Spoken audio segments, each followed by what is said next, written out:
حسبي ربي جل الله ما في قلبي غير الله نور محمد صلى الله لا إله إلا الله حسبي ربي جل الله ما في قلبي غير الله نور محمد صلى الله لا إله إلا الله.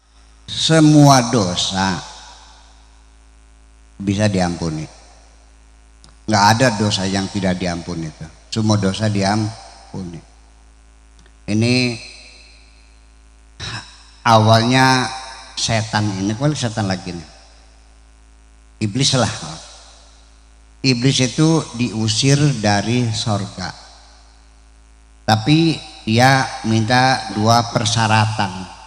Saya mau diusir dari sorga asal ada 2 persyaratan.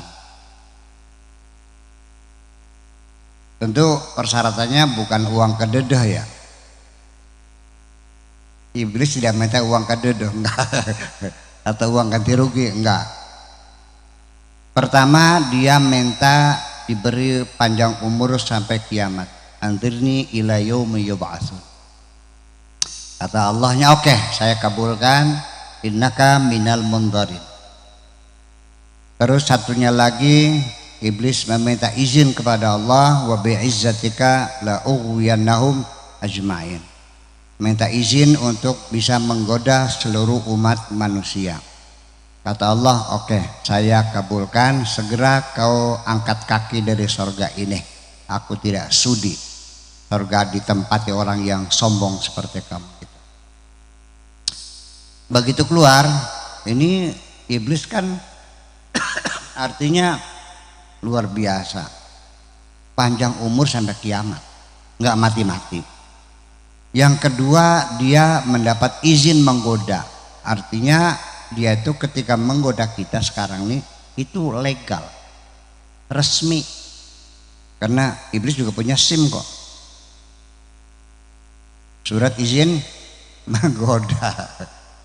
Kamu berani goda, saya berani lah. Dasarnya apa? Tidak ada izinnya, mana itu ada SIM-nya. Itu Allah yang mengizinkan. Jadi dalam pikiran dia begini, itu juliknya iblis nih. Dia ingin menggoda la ughwiyannahum ajma'in. Dia punya program ingin menggiring manusia masuk neraka semua bersama-sama dengan iblis. Nanti kalau sudah masuk surga semua, nanti iblis termasuk orang yang akan mendapatkan ampunan dong. Itu logika iblis. Tetapi ketika iblis sedang bertolak pinggang sambil bersiul-siul karena dia yakin manusia masuk neraka semuanya, kata Allah, tar dulu iblis, memang aku izinkan kamu goda seluruh manusia, silakan, tetapi nanti ketika manusia itu sadar lalu merasa menyesal dan minta ampunan kepadaku, pasti akan ku ampuni semua. Iblis melongo, yo kerja bakti begini mah. Dari situlah maka iblis merubah strateginya, tidak sampai kepada menggoda manusia bermaksiat, tapi bagaimana supaya manusia jangan bertobat. Yaitu langkah pertama, jangan sampai manusia merasa berdosa. Jangan sampai merasa berdosa. Jadi ketika kita sudah tidak merasa berdosa, itu sudah masuk dalam perangkap iblis. Hati-hati. Bukan persoalan musyrik, bukan persoalan dosa. Allah mengatakan, wahai manusia yang beriman kepadaku, kamu tidak perlu berputus asa, karena engkau melakukan dosa-dosa yang besar-besar dan banyak sekali. Jangan putus asa. Ya ayyuhalladzina amanu la taqnutu mir rahmatillah. Jangan putus asa dari rahmat Allah. Innallaha yaghfiru dzunuba jami'a. Allah akan mengampuni semua dosa, akan diampuni asal kamunya minta ampun. Itu aja kok. Kalau musyrik gimana? Kalau musyrik mah bukan dosa. Maka prosesnya ya bukan minta ampun, masuk Islam lagi. Kalau masuk Islam lagi diterima enggak? Ya terima, udah selesai, gampang enggak? Gimana sulitnya? Jadi jangan dikira musyrik itu dosa yang tidak diampuni, bukan begitu. Musyrik itu bukan dosa, dia menggandakan Tuhan, menduakan Tuhan soalnya. Bukan orang musyrik itu membunuh tidak, mencuri tidak, korupsi tidak, berselingkuh tidak, berzina tidak kok. Dia hanya menduakan Tuhan. Jadi sampai sekarang belum ada KUHP yang mengatur menduakan Tuhan, hukumannya berapa itu nggak ada. Betul nggak? Sok pasal berapa? Ya nggak ada. Kan itu mendoakan Tuhan. Jadi gimana? Ya bukan bertobat. Kamu kembali baca syahadat lagi dan selesai. Diterima enggak? Ya diterima.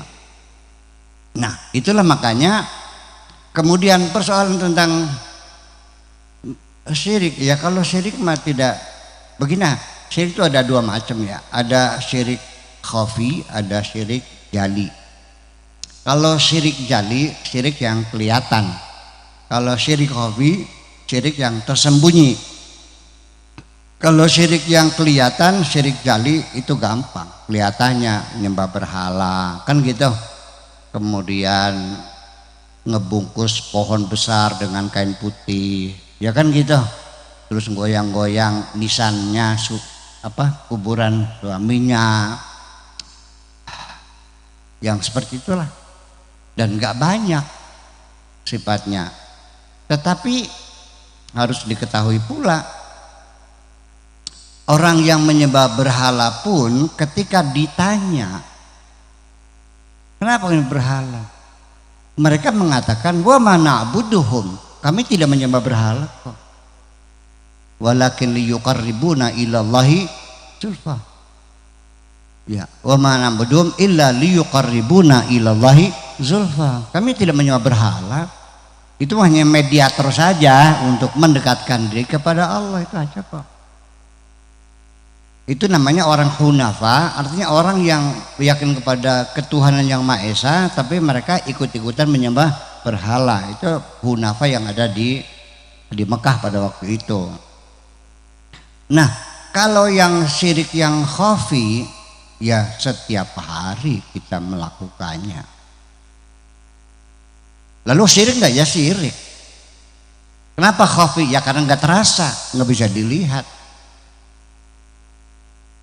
Seperti ada orang bahkan dia berbuat baik, sedekah 500 juta untuk bangun masjid.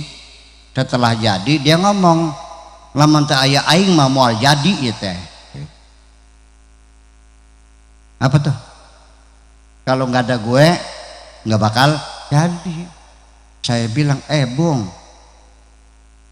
yang menentukan jadi itu Allah, bukan kamu kok. Ya enggak, saya dong. Ya Allah, ada yang sekalipun ada Allah, kalau saya nggak ada nggak bakal jadi. Berarti lamun aing mau jadi itu berarti dia menganggap dirinya lebih menentukan dari Tuhan. Musyrik enggak? Iya. Orang itu juga sama berkata kepada anak-anaknya, kalau bukan aku yang nyebokin kamu, bukan aku yang nyusin kamu, kalau bukan aku yang main biaya nggak bakal jadi manusia sih teh. Betul nggak? Kalau ngegait gue tolong mampus loh.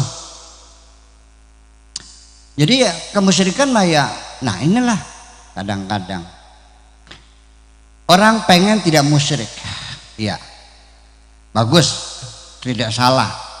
Orang itu ingin menghindar dari musyrikan, bagus. Tetapi detektornya berbeda. Detektornya kurang sensitif. Kurang sensitif gitu. Jadi ketika orang itu datang pada kiai dikasih jimat, musyrik. Kenapa? Ya berarti kan mempercaya ada kekuatan dan selain Tuhan. Iya, udah. Ternyata Yang membuat kita musyrik itu bukan jimat, lebih efektif uang kok. Percaya nggak? Ibu-ibu pergi ke supermarket mall, bawa uang 50.000, tujuannya hanya beli softtek. Tahu jalannya Pak? Nunduk jalannya, nggak tengok nggak, nunduk aja, terus langsung ambil bayar udah. Tapi begitu bawa uangnya 1 tas, tahu jalannya kemana? Ditengok semuanya. Wah, jalan juga lain, jalan juga digeo-geo, jalan juga. Iya, dia lebih yakin dengan bawa uang. Oke. Ada tentara dikirim ke Timur Leste. Meta sama kiai dikasih jimat anti tembak, oke? Sama satu lagi polisi dikasih pistol. Lebih berani mana? Bawa jimat atau bawa pistol? Yang musyrik mana? Betul nggak? Kita berkorban untuk masjid yang untuk kita pakai sendiri, Ketika ada bantuan bangun masjid hanya diminta 500.000, melotot kok. Tapi untuk biaya calon jadi kuwu menghabiskan 4 miliar, nggak ragu-ragu kok. Jadi yang lebih hebat Allah atau jabatan? Orang yang mencalonkan diri sebagai siapapun lah, dari mulai kuwu, bupati, gubernur, presiden, anggota dewan, berapapun dia keluarkan demi jabatannya. Tapi masjid yang mau roboh diminta 500.000 saja, keberatan. Jadi dia itu menyembah siapa sebenarnya? Jadi kita jangan melihat itu menyembah berhalanya. Orang yang berhala juga punya argumentasi. Wa ma na'buduhum, kami tidak menyembah berhala kok, illa liyuqarribuna ilaihi zulfa. Ya karena bagaimanapun orang beribadah itu kalau Tuhannya kelihatan lebih khusyuk. Percaya enggak? Saya jarang melihat orang Islam sholat sambil nangis, jarang. Atau mungkin belum pernah sekali. Pernah melihat belum? Belum pernah. Tapi orang yang menyembah tempekong nangis Pak, karena kelihatan Tuhannya. Itu maksud mereka begitu, supaya khusyuk sholatnya gitu. Jadi dibikin tempekong depannya. Musyrik enggak? Ya musyrik juga sih. Ya. Menurut saya ya musyrik juga sih. Tapi dia punya alasan bahwa mereka tidak musyrik, enggak gitu. Itu hanya untuk mendekatkan diri saja. Makanya di masjid juga sudah mulai gini banyak. Pas di pengimaman tuh di mihrabnya tuh ada Allah Muhammad. Betul enggak? Supaya lebih khusyuk, supaya kelihatan alif lam lam ha. Itu wa ya'budullah ala harfin, menyembah huruf namanya itu. Betul enggak? Lagi nyembah siapa? Menyembah alif lam lam ha. Alif lam ha itu bukan Allah, bukan itu mah. Itu namanya kita juga bukan lafdullah gitu. Alif lam itu kita namanya lafdul jalalah, bukan Allah. Ya mungkin ada. Yang anak saya juga pernah malam hari mau ke Jatibarang di Masjid Tulungagung itu di atas menaranya ada lafzul jalalah. Wah itu ada Allah. Oh iya deh, makasih. Seperti itu. Jadi kemusyrikan yang khafi ini artinya bagi kita, begitu kita meyakini bahwa aku yang bisa menentukan, itu Anda sudah mengangkat dirimu sebagai Tuhan juga. Jadi kemusyrikan yang sangat tersembunyi adalah bukan benda yang ada di luar diri kita. Yang paling tersembunyi dan paling sulit dibuktikannya dan orang tidak akan percaya adalah ketika yang menjadi Tuhan pendampingnya, Tuhan gandanya adalah dirimu sendiri. Allah mengatakan afara'aital ladzi takhadha ilahahu hawahu. Apakah engkau tidak lihat banyak orang yang mengangkat Tuhannya adalah dirinya sendiri Tuhan. Aku yang menentukan. Seorang atasan juga masih sering mengatakan kepada bawahannya, jangan macam-macam kamu ini, jangan menggurui saya. Yang penting kamu nurut, kalau tidak ketahuilah masa depanmu ada di ujung pena ini. Dia menentukan nasib orang.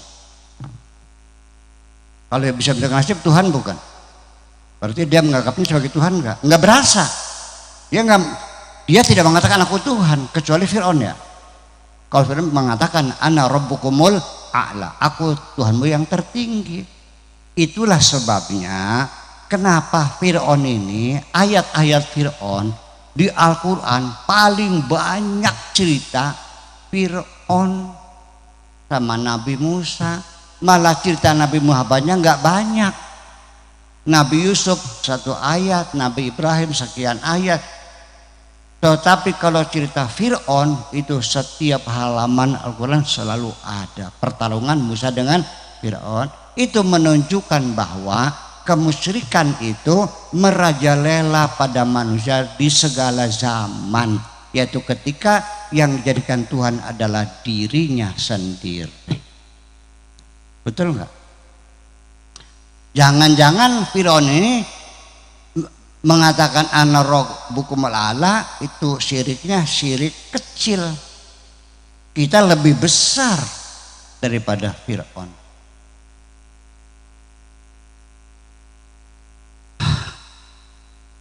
Fir'aun yang dibunuh, yang ditindas itu orang-orang Bani Israel.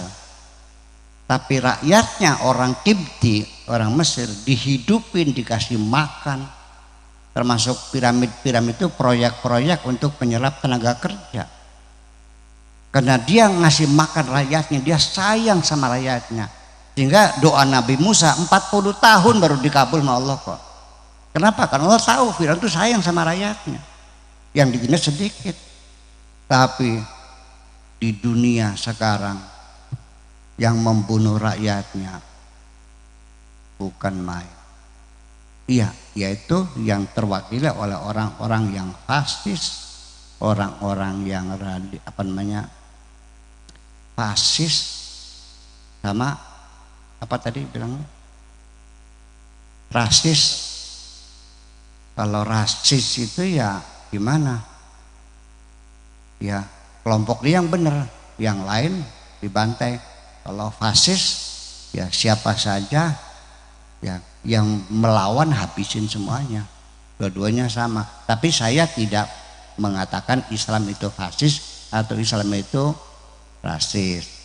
Itu adalah pemahamannya yang salah itu. Betul enggak?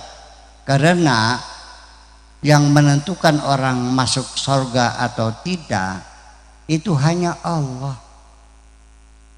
Allah mengatakan innalladzina amanu walladzina hadu wan nasara innalladzina amanu walladzina hadu wasabiuna wan nasara wal majus wa ma asyraku innallaha yafsilu bainahum yaumal qiyamah. Sesungguhnya orang-orang beriman, orang-orang Yahudi, orang Paseban, orang Nasrani, orang Majusi, orang musyrik, semuanya itu siapa yang masuk surga Allah yang menentukannya di hari akhirat nanti. Tetapi kalau sekarang kau bisa menentukan ini neraka ini surga, jangan-jangan Anda sudah menganggap dirimu sebagai Tuhan juga kalau begitu. Oke, terima kasih.